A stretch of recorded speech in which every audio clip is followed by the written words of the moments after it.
welcome to episode 9 of Goes Places, in which we're going to Shuttleworth again, and this video totally wasn't filmed back in August and sat on my laptop for ages, but I hope you like moths, specifically moth planes, because this is the Moth Centenary, because they all turned 100 this year, and we have my friend Matthew, who is modelled off of a tiger moth, in both senses of the aircraft and the actual moth.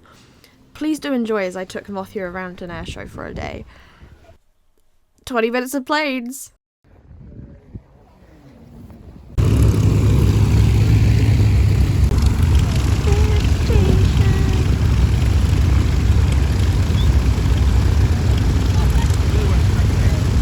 Naughty, naughty blue one. Lovely things about the Tiger 9. It's own Tiger, which is in the Tiger 1 London. And Matthew. We've got one of the Moths.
start the forming up process. And this is quite a part of the DH60G gypsy moth, an example of the DH60 family whose centenary we commemorate at this show, taxis past in front of you. Running in over the top comes the DeHavilland Moth Club Tiger 9 team in their special 100 formation. Happy birthday to the DH60, happy birthday to the whole of the DeHavilland Moth family.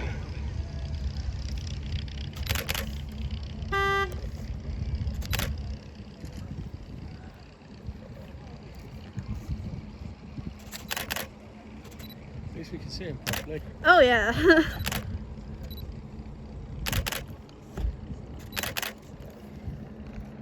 Okay, that shot's not gonna work.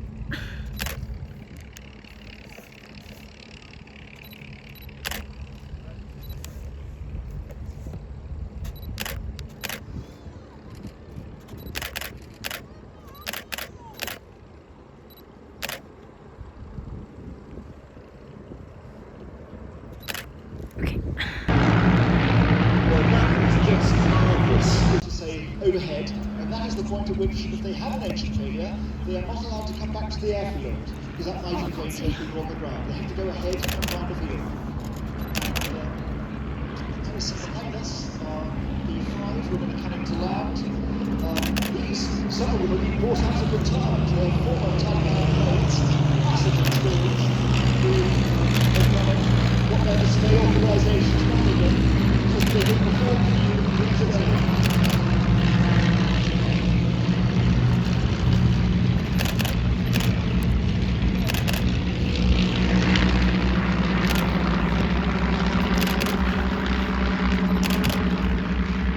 And we have Jonathan Elwes, another man of great accomplishment, who flew the glass moth flight of 3 Tiger moths to Moscow in 1989. And that was the first tour by civilian aircraft around Russia since 1932. And it was very much an inspiration, or a reflectional charge had been. But as they have vineyards and buildings there, they did it with Tiger moths, flying very low level, with the regimental banners strapped to their struts. What a sight. We also have Jerry Rendell, a former Concorde captain, and do you realise that there are more astronauts around in the world today than there are former Concorde pilots? And I'm aware we have at least 3 Concorde pilots, 2 on the ground at the moment, watching this display. And obviously Jerry about to land. We have Mike Vasey, a man who first being led by Jeff Wilson, leader of the team, former Royal Air Force Phantom pilot, later captain on British Airways in the Airbus A320. On his right is Richard Menard, a very highly experienced private pilot. On his left, East Green, a former Royal Naval helicopter pilot. Into the sleeve of the sound of his engines.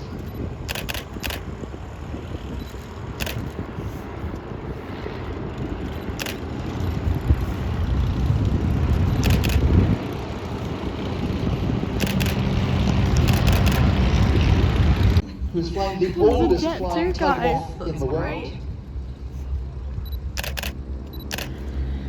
They love the challenge. This is real flying. Stick and rudder, wind in your hair, right back to basics. And this is an easy aircraft to fly, but it's a very difficult aircraft to fly well. And what you're being seen, what you're watching demonstrated today.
Big Vic.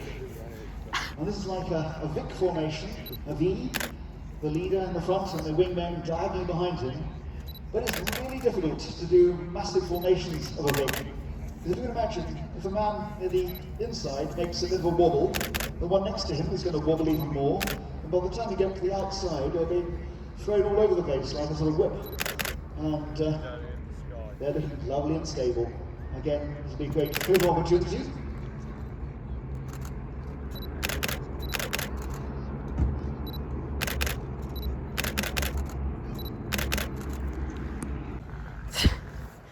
I'll try and give you due warning.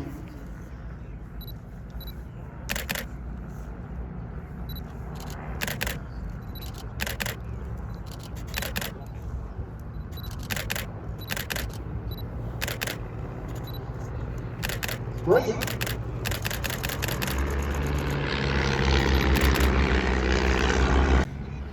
Yeah, that's easy. Sure.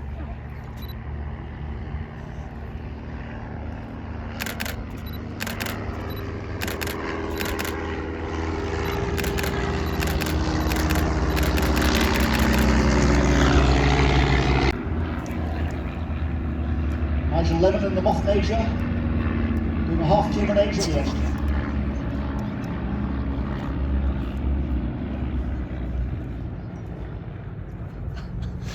I love just Now the team will form not even itself the red up into arrows. 2 opposition lines Weird. for the opposition pass.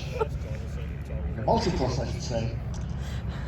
But this time, there won't be one aircraft to miss. It'll be like the opposition pass we had for the synchro pair.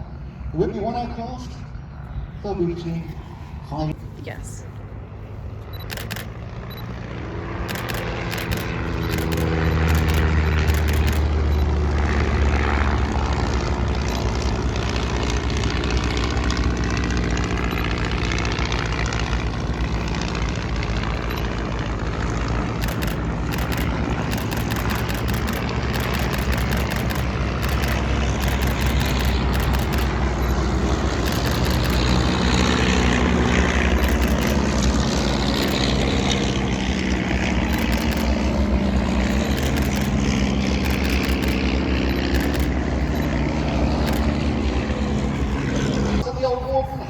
chase as the runners and riders come into view.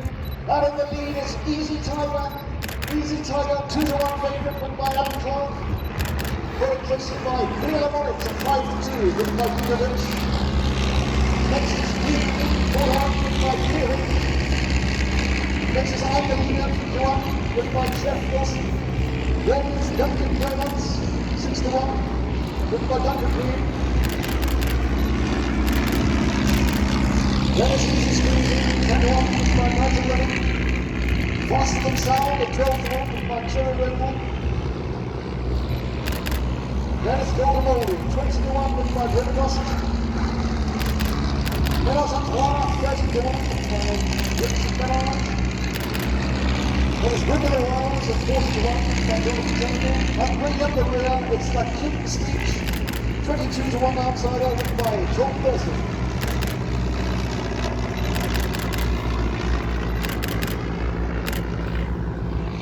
The outbreak of war, the upper surfaces were painted in camouflage, but leaving the yellow on the underside. The Queen Bee you see there, still in camouflage, but it has light blue on the underside, like an operational aircraft would have. But it has red on the underside of the upper wingtips. And that is to designate the fact that it is we would have put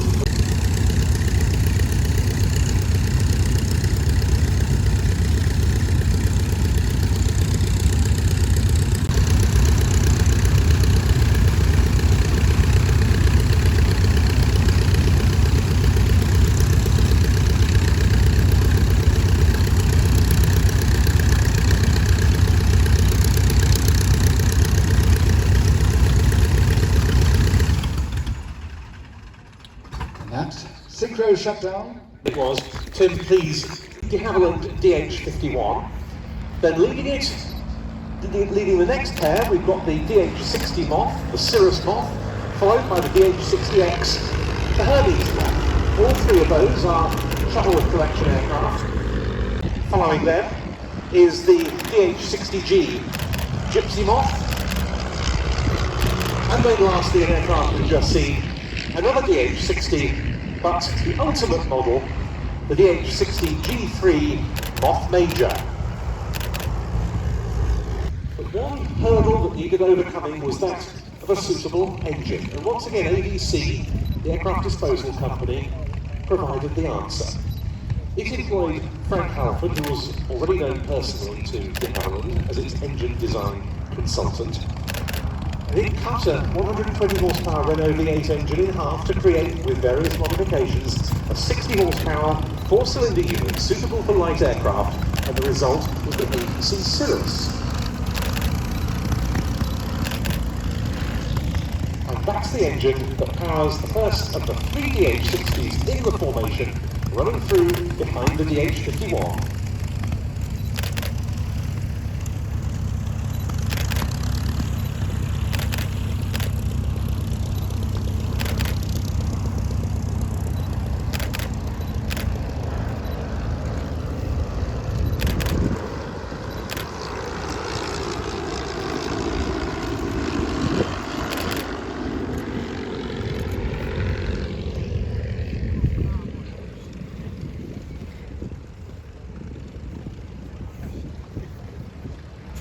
Team headed by Jeffrey DeHavilland set about designing the airframe, and a letter to the Air Ministry, dated the 15th of January 1925, set it out very well.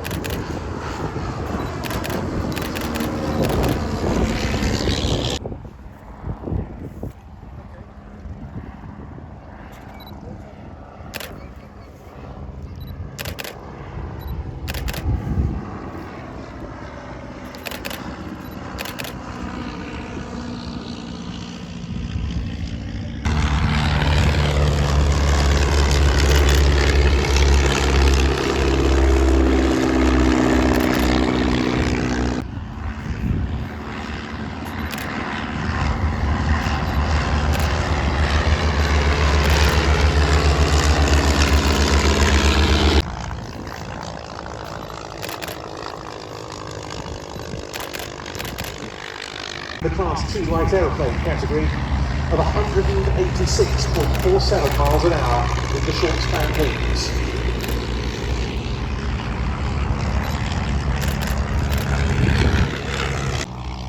survived at Hatfield until the Luftwaffe bombed the DeHavilland factory in October 1940.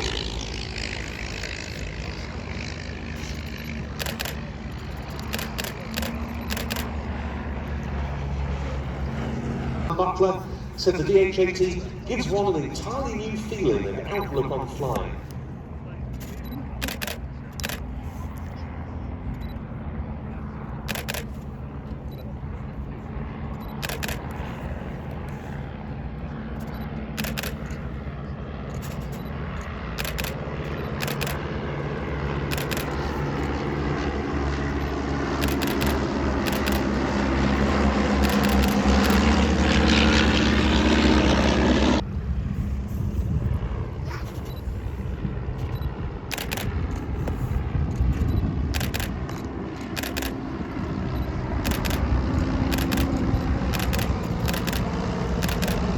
Steve Jones taxiing in after only the second display of his DH-71 reproduction, and following in Jean-Michel Munn.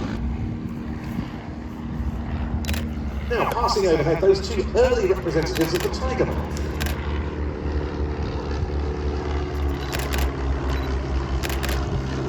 And with the first flight in October 1931, cutting quite a long story short, the DH-82 Tiger Moth was the result.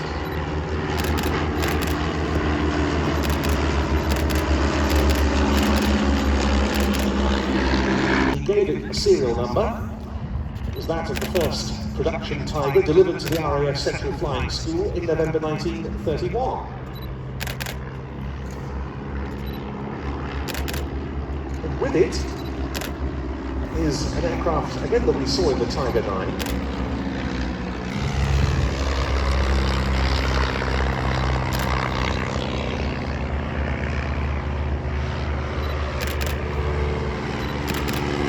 Followed by the DH-85 Leopard Moth, was derived for the DH-83 through joyriding.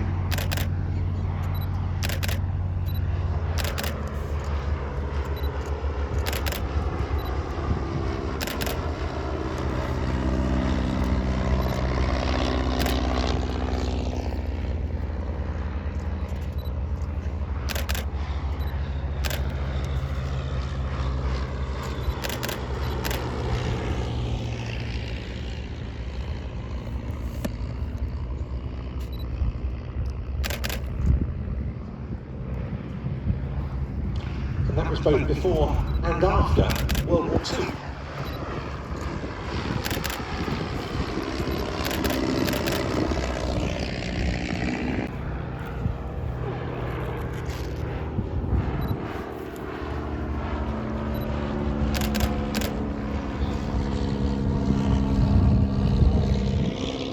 Air Race trophy from 1933 that was won by Geoffrey DeHavilland himself, and he did that in a Leopard Moth, with other examples finishing 3rd and 6th.